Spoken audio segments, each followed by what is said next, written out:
If you've ever been there, truly there, in the exact moment when a life slips away, then you know the world doesn't stop. It just keeps going. And that hurts more than any cry of grief ever could.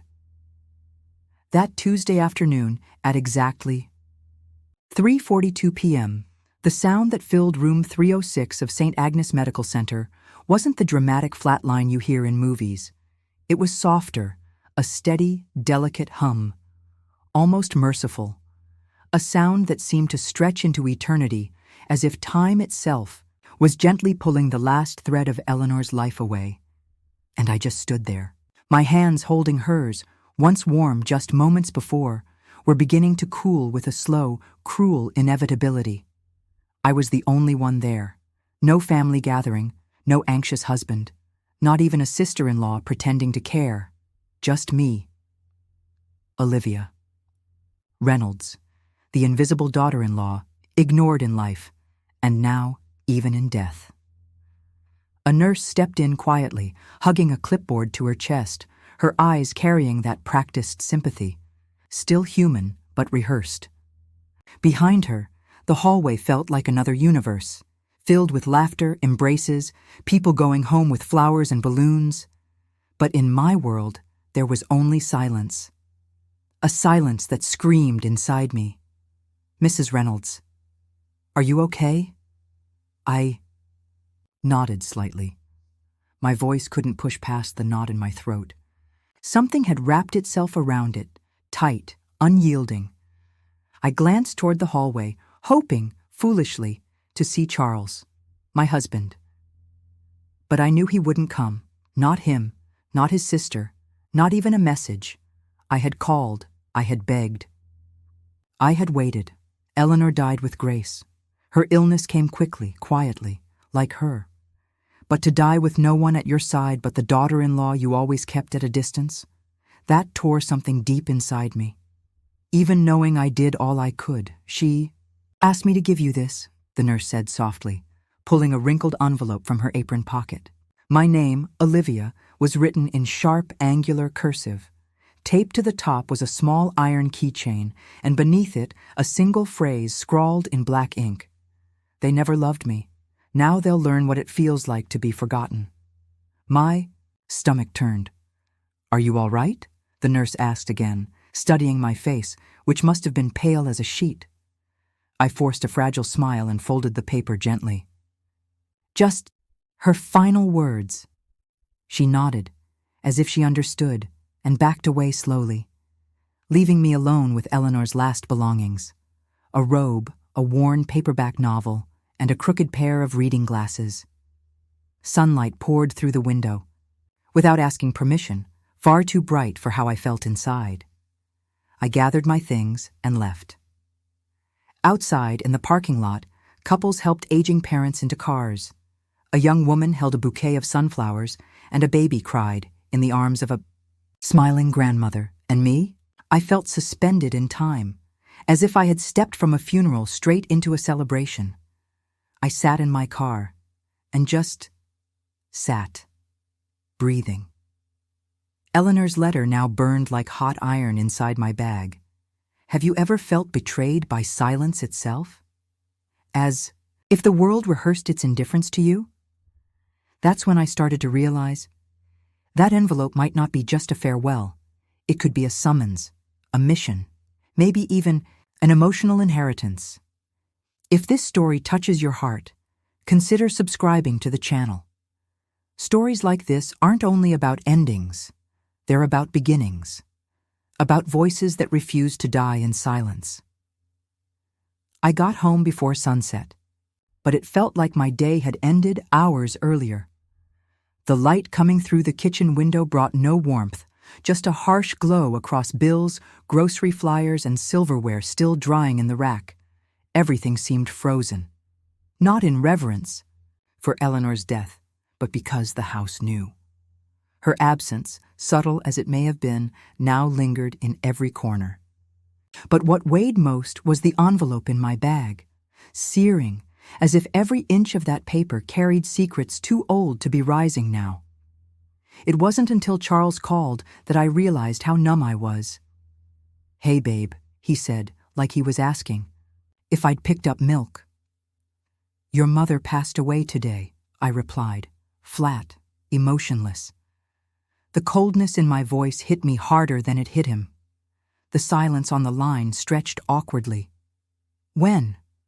he asked, like confirming a forgotten appointment. 3:42. "You would have known if you had picked up." Another pause. I could almost hear him breathing. Slow, hesitant. "I was in meetings," he muttered, his voice dropping a tone. "And you know how my mom could be difficult. And that was it. No, I'm sorry. No, I'll come home." Nothing. I stayed there in the kitchen, feet planted on the tile like a stage spinning beneath me. The truth was, even without closeness, I was the one who had been with Eleanor in her final days. Not out of obligation, but out of respect. Maybe even compassion. That night, Charles came home late, dropped his keys on the counter, went straight to the bathroom, didn't ask how I was, didn't mention his mother. He slept turned away from me, lightly snoring, as if nothing had happened. Me? I stayed awake. The letter, the key, the address. They called to me with a pull I couldn't explain. Around 5 a.m., I got out of bed and turned on the living room light. The paper with the address sat between my fingers.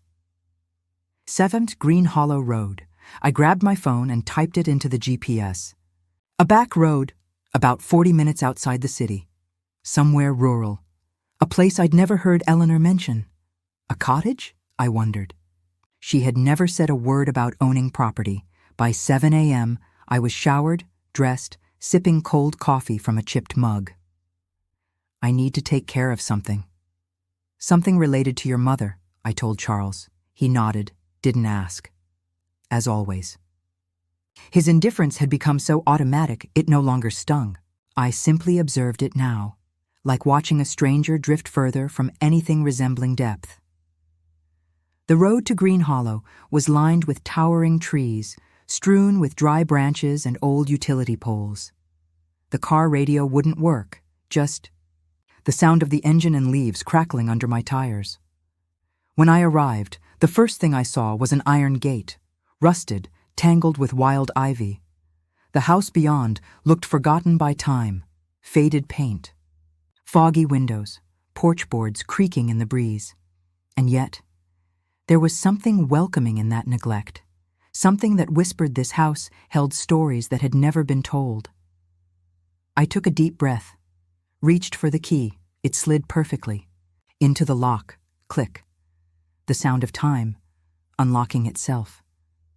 The door opened, and the scent of old paper, lavender, and damp wood wrapped around me like a forgotten memory.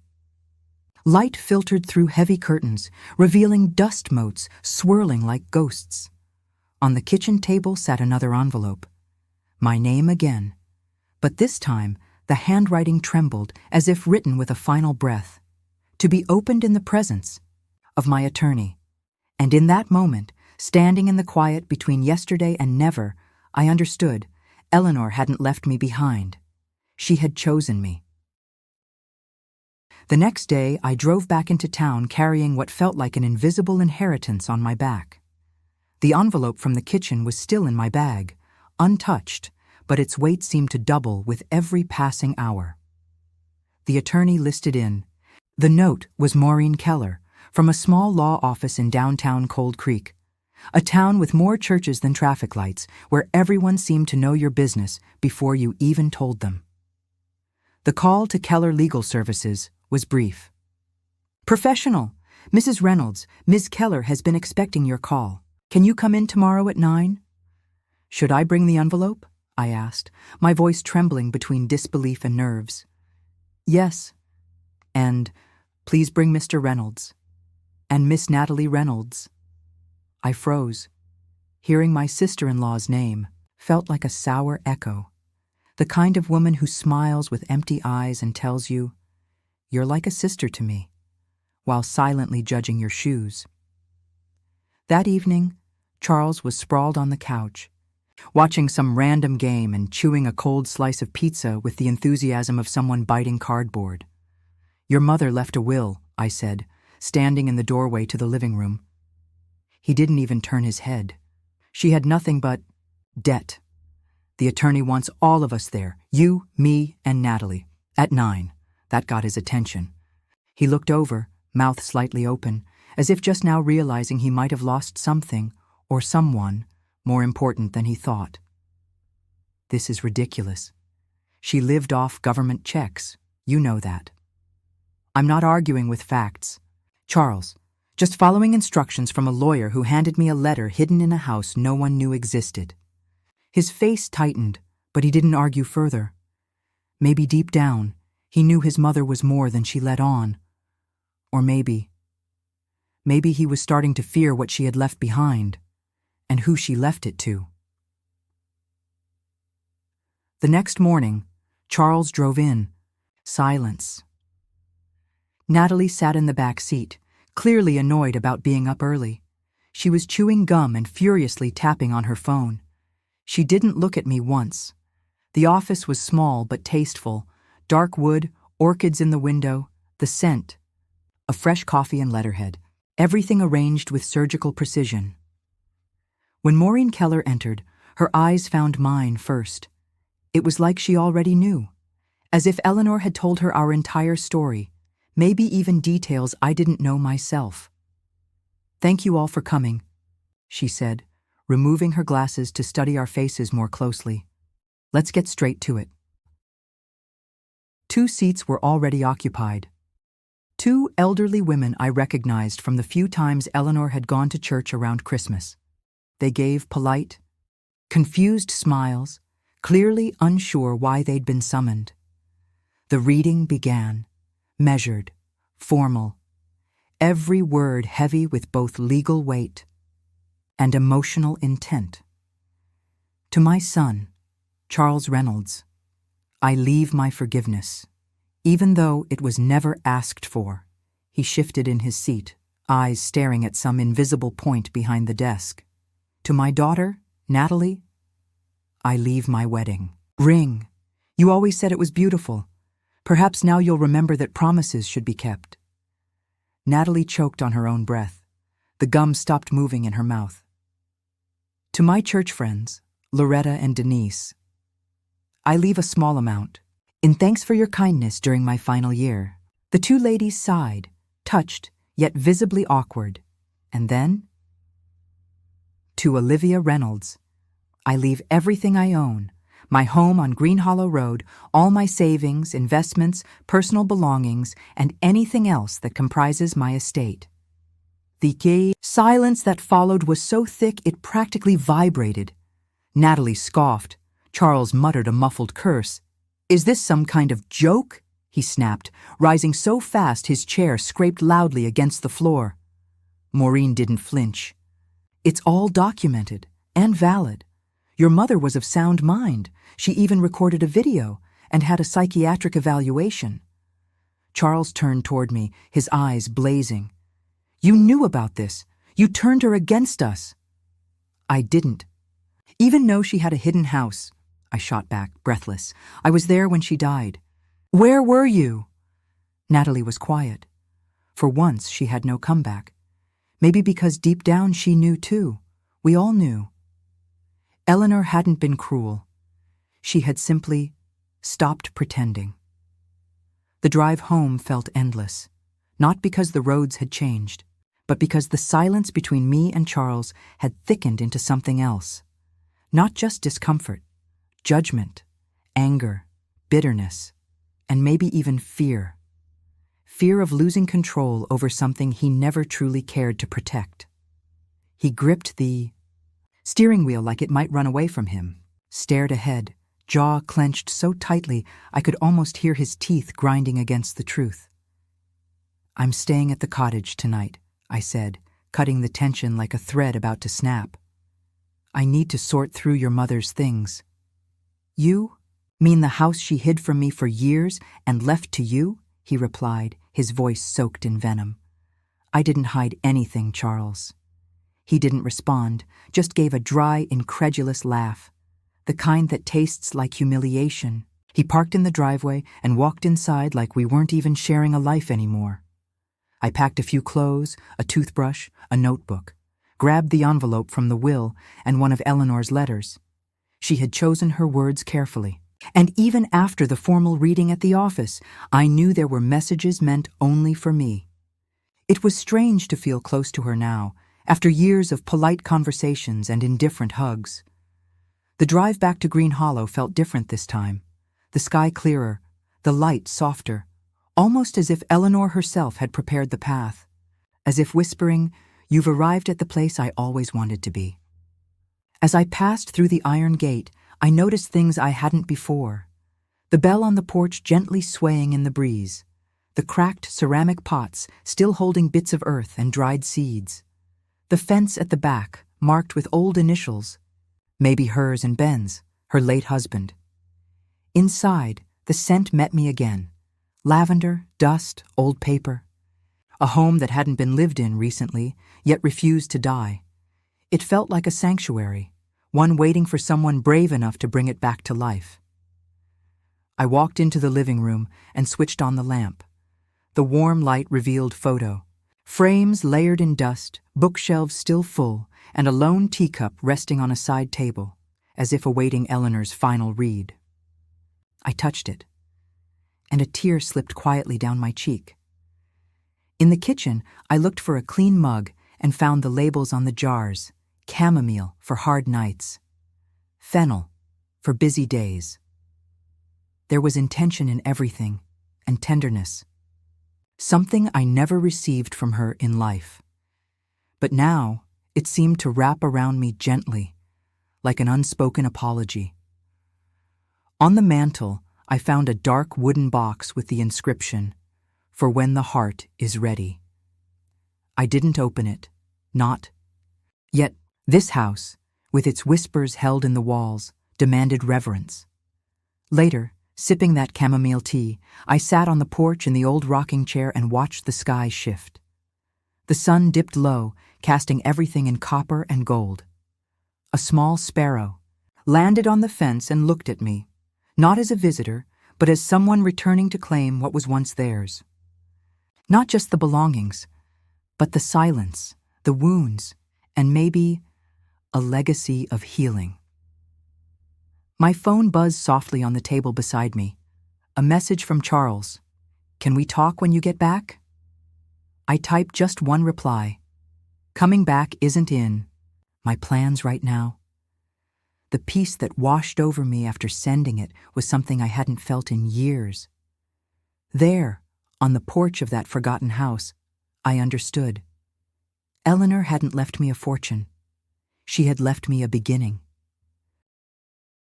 The next morning, the sun filtered lazily through the curtains, casting golden light on the worn wooden floor of the old living room.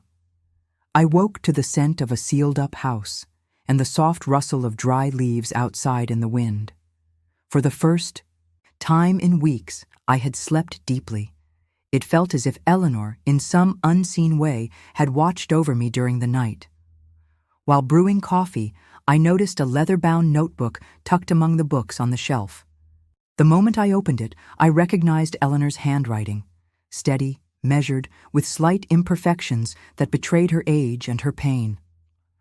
On the inside cover it read, "Journal, start, January 2009. I settled into a deep armchair by the window and began to read, the coffee's steam rising into my vision, blending with the first words that would change everything I thought I knew about her. January 3rd. Ben passed this morning. The silence he left doesn't make a sound, but it weighs on every corner of this house. Charles called late in the day, needed help with a car payment. I said yes, and I hated myself for it afterward. Ben always said, "A mother's love isn't a blank check." I've always torn up that rule. My fingers gripped the journal tightly. The image Charles had built of a distant, cold mother was cracking with every page. February 21st, Natalie came by. Spent half an hour complaining about work, the other half rolling her eyes at Ben's old books. Told me I should donate everything, said, No one reads paper anymore. She left without asking how I've been holding up. Tears fell before I even realized Eleanor wasn't cold. She was wounded, and the wounds that don't bleed are the ones that burn the most. Here, hidden in pages no one had ever read, she was screaming. September 17th, Olivia brought flowers. I don't like lilies, but didn't have the heart to say so. She tried, made tea, asked if I needed help with the laundry. For the first time, she looked me in the eyes like she expected something more from me. I didn't know how to give it. I stopped there. The air in the room felt heavy, like the walls were breathing with me. Eleanor had seen me. She'd always seen me. But something, fear, pride, had stood between thank you and stay with me. Later that day in the bedroom, I found another box. Inside were more journals, nearly a decade of them. And at the very bottom, a letter from Ben. Dear Ellie, I know my time is running out. I wish we had more years, more late afternoon coffee, more shared silence. But what weighs on me most isn't dying. It's leaving you to face our children alone, now strangers. To us both. Don't let blood define who deserves your love. Give what we built to whoever is willing to continue it, even if they don't carry our name. The emotion rose in my throat like a fierce wave. It felt as if Ben was there, holding Eleanor's hand one last time, and somehow holding mine too. I understood now. The inheritance she left me wasn't a reward. It was a request, a transfer of trust. Eleanor hadn't chosen me because I was special. She chose me because I had remained faithful in silence, while others gave up through words. That night, I returned to the porch. The sky was clear, scattered with stars. I picked up one of the journals and reread a passage about the plans, Eleanor. And Ben once had to turn this house into a place of welcome. We dreamed this place would have Sunday dinners, the smell of bread baking, children running through the yard. But life is sly, and loneliness, patient. I closed my eyes and took a deep breath. For the first time, I felt like it didn't have to end that way. That maybe the dream didn't have to die with them. Right there, on the porch of green. Hollow, the seed of something bigger was planted. The decision came quietly, like dew forming on grass. No epiphany, no triumphant music. Just a calm certainty that settled over me as I read Eleanor's journals and listened to the old house creak at night. That feeling that she was still here, whispering, "It's your turn now." The following week, I started with the porch. The steps were loose, the paint was peeling, and the roof shingles sagged from years of neglect. I hired a local contractor, a man named Dale, who didn't talk much but worked hard. When I told him I wanted to restore the house and turn it into a community center, he took off his cap, scratched his head, and said, "That's beautiful, ma'am. Really beautiful." We named the project Holly's Haven, a home for lonely hearts, a refuge without the need for shared last names. It was Eleanor's middle name, almost forgotten, even by her. But there was something warm in it, welcoming, steady. With Maureen Keller's help, we formed a foundation. I used part of the inheritance to restore the structure, replace the pipes, and swap the carpets for cozy lightwood floors. Every wall was painted a new color, guided by notes Eleanor had left in her journals. The living room should be blue. It helps people breathe better. The kitchen, pale yellow, butter-colored, the shade Ben loved when I smiled for no reason. Slowly, volunteers began to show up.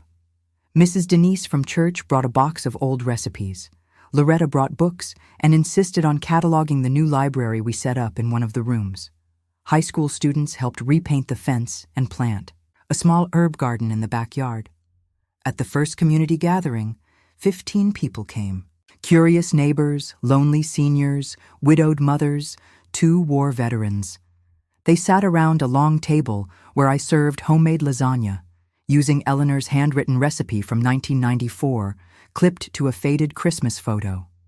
That night, as laughter filled the house and stories wove themselves together like family embroidery. I felt something click inside me. It was like I was finally living inside the story Eleanor had always wanted to write, but never had the chance to. Charles showed up 2 days later. I saw him through the window, hesitant, hands in his pockets, wearing the shirt he used to wear on our anniversaries.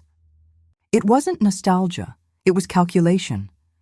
I knew the difference. I walked downstairs slowly, my hands still dirty from planting hydrangeas that morning. "I came to talk," he said in that rehearsed tone he used when he needed something. "We can talk out here," I replied, keeping the front door closed behind me. He looked down for a moment. "The bank called. They're questioning the loans, without my mother's signature. Things are going to get messy." "That doesn't surprise me," I said calmly. "I just need a little help, a push, temporary. I swear I'll—" "You've sworn many things, Charles, including taking care of her, of me, of yourself. And look how that turned out." The mask of regret slipped off in seconds. "You're doing this for revenge. No. I'm doing what she asked. I'm saying no." Something it took her decades to learn. He walked away, grinding stones under his shoes on the gravel path. I didn't feel guilty, not even angry. I felt free. That night, as I reviewed the foundation's paperwork, I found an envelope in my own handwriting. No date. It was a draft of a letter I never sent Eleanor, written more than a year ago after one of those cold Christmas visits. "I don't know how to fit into your life, but I keep trying. Maybe, deep down, you don't know how to let me in. But even so, I stay." She never read that letter, but maybe she felt every word. 3 weeks later, Natalie left a voicemail in the middle of the night. Her voice was shaky, drawn out, laced with what felt like the imaginary scent of alcohol and the sharp undertone of repressed rage. "Olivia," she began, with a pause. Far too long to be natural. "I lost everything. My job, my apartment, that circus in court, ruined my life. Could you, I don't know, maybe help me with a month's rent?" She let out a laugh at the end. A brittle, broken laugh. Somewhere between a sob and humiliation, I listened to the message once, just once. Then I picked up my phone, typed carefully, and attached a scanned image of Eleanor's final handwritten note, the one with her bold, unwavering script addressed to me. "Forgive no one. Let them beg, let them kneel. And when they do, smile, turn, and walk away." I hit send. And before I could second-guess myself, I blocked her number. My heart didn't race. My breathing didn't stutter. On the contrary, I felt a calm I hadn't known before, as if a door that had long been stuck had finally been locked from the right side. The following week, I transformed Eleanor's old bedroom into my office. I kept the bed, the embroidered wall hangings, the old pendulum clock that insisted on marking each second with quiet dignity. But I added my desk, a pale blue reading chair, and a shelf where I placed all the journals she had left behind. At the top of that shelf, I framed a photo of her and Ben, young, laughing at a picnic under a wide, leafy tree. The same tree that still stood strong in the backyard, just as alive as their memory. I passed it every day, whether to water the plants or greet visitors from the community, and every time I looked at that oak, I felt Eleanor watching, silently, approvingly. Travis showed up again. He invited me to lunch at the same restaurant, where we'd celebrated our first wedding anniversary. Same place, same table. Even the same song playing faintly in the background. Moon River. "I've changed, Olivia," he said, sliding a velvet box across the table. Inside was a ring. It looked like Eleanor's, but it wasn't hers. The real one was safe with me, along with the original note she left. I never gave it the value it deserved. May it now serve something that lasts. "This isn't her ring," I said softly. Travis hesitated. took a deep breath, tried to smile. I thought, maybe you'd pretend it was, so we could start over, renew our vows, put all this behind us. I reached into my bag and pulled out an envelope. I handed it to him calmly. Inside were the divorce papers, already signed. You made your choices a long time ago, Travis. Now I'm making mine. He went pale, then red, then outraged. After everything I've done to fix things. You didn't try to fix anything. You tried to get back what you lost. There's a difference. It's called intention. He stormed out, not even glancing back. And me? I stayed at the table for a few more minutes, sipping my lemon tea. The same waitress from our first dinner brought the check. She looked at me with quiet recognition. "Are you okay, ma'am?" she asked gently. For the first time, I smiled. "Yes, I am." I drove home along the usual road, but something in me had changed direction. On the porch, I found Denise holding a tray of muffins, still warm from the oven. She did this on Tuesdays now, stopping by to check on the groups, see if we needed anything, ask if there were any new stories worth sharing. "Holly would be so proud," she said as we arranged the chairs in the hall. "I think so too," I replied, my voice catching just a little. For the first time, I didn't feel like I was finishing another woman's story. I was writing my own. A year has passed since Eleanor left. A year since that envelope at the hospital. Since the key trembling in my hand.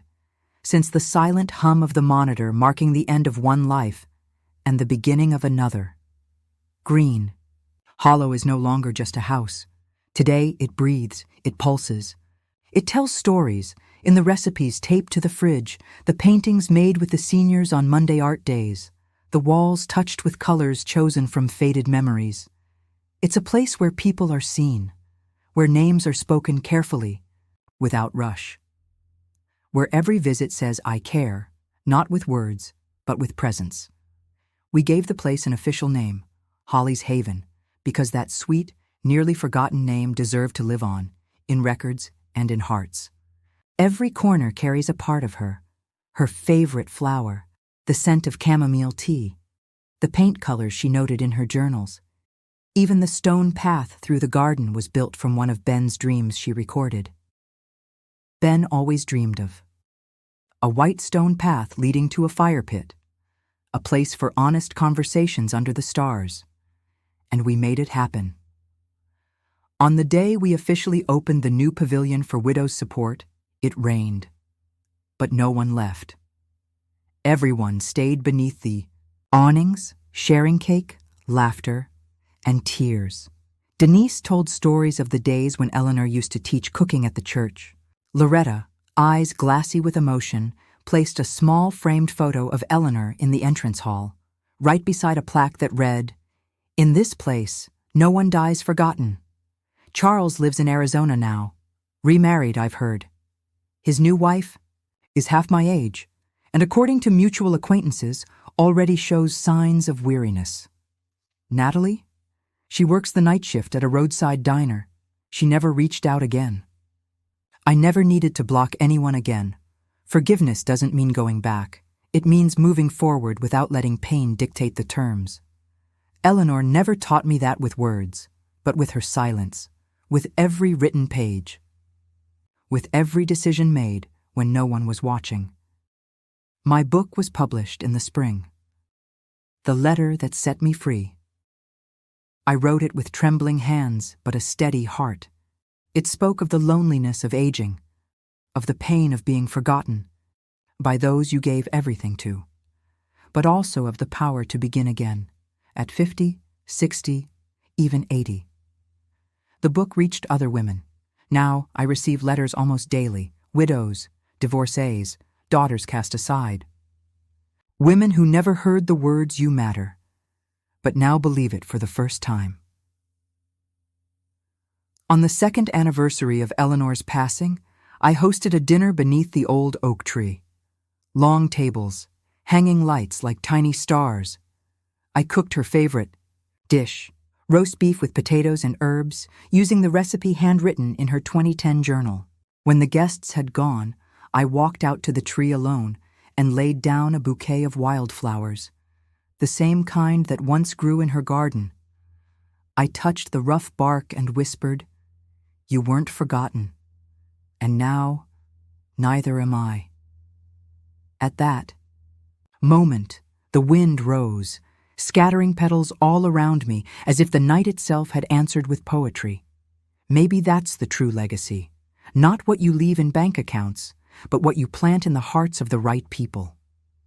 Eleanor was forgotten by many, but remembered by one, and that was enough.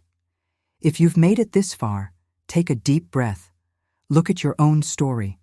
Maybe you too are holding a key. Maybe you're standing in front of a door that needs to be opened, even if it scares you. And when you open it, remember, there is no age limit on starting over. You only need courage. Subscribe to the channel if this story spoke to you. Sometimes, all it takes is a voice, even if cracked, if tired, to remind you you're still alive, and you can still bloom.